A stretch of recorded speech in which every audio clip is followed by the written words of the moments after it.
Good morning all. I think it would be a good idea today just to talk about the dollar Swiss because we had the signal to buy, but this video is really to say that you do need some technical analysis. Well, you definitely need some technical analysis. You can't rely on the bubbles alone because they do move a lot. So we want to try and do is get the bubbles as a layer of confluence. So I marked the level of entry where the bubbles deviated at 92.92, and it was at that point here. We definitely we did quite well off that signal, but you can see we had some resistance overhead from that candle wick prior. So you know, probably we're going to struggle to overcome that, and we had some above as well, so we had to bear that in mind. We had some median line resistance here, which is using that angle. As you can see, we dragged that up to the halfway point here, and that coincides with that supply, so that's a double resistance as well. So 93.48 was going to be a strong level. So you know, while we had the signals from the bubbles, you have to use some technical analysis. I suppose that's just the summary of what I'm trying to say. One chap who recently joined QuasiDB saw the bubble deviation. He saw the dollar was strong buy, he saw the Swiss was strong sell, so therefore dollar Swiss would have been a decent buy. So then he just relied on his technical analysis.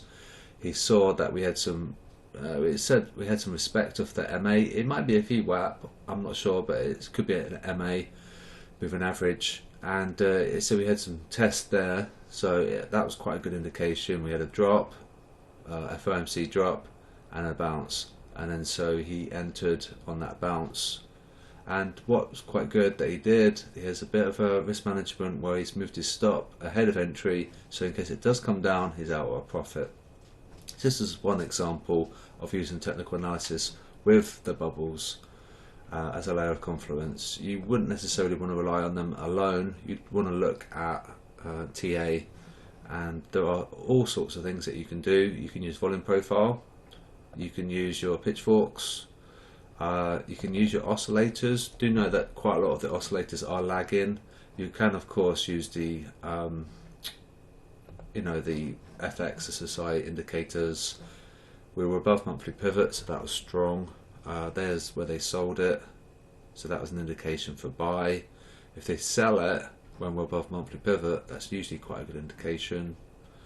And there are all sorts of things. If you want me to help with the TA, the technical analysis, let me know. But it's really just a quick one to say use this as a layer of confluence on top of your technical analysis. You wouldn't want to rely on this alone because you know you want entry and exit. So you know, hopefully that's quite clear. The entry here was DMA support, I assume. Maybe we had some support here as well, you could argue. And then of course the risk management on top as well. So the bubbles have come into play, but you definitely need technical analysis. And it's just really to say that I'm here to help you if you are struggling with technical analysis. I won't mind at all. There are lots of things that you can do, and it's just a case of finding what works. I quite like to use the pivots and the sentiment shifting over time, because that's confirmation over time with a technical bias. Monthly pivot's a strong level.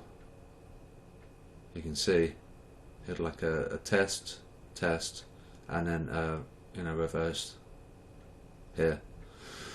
So yeah, quick video today, and we'll see what happens next week. I am going to take tomorrow off, but I'll be back in the morning for the video bulletin, and potentially a video if I can think of anything. So let me know if you want me to cover anything at all, and I won't mind. And see how we go. If you need any help, you've got to let me know, and that's really key that you understand that I can be approached anytime. Any questions, just let me know, and have a good day.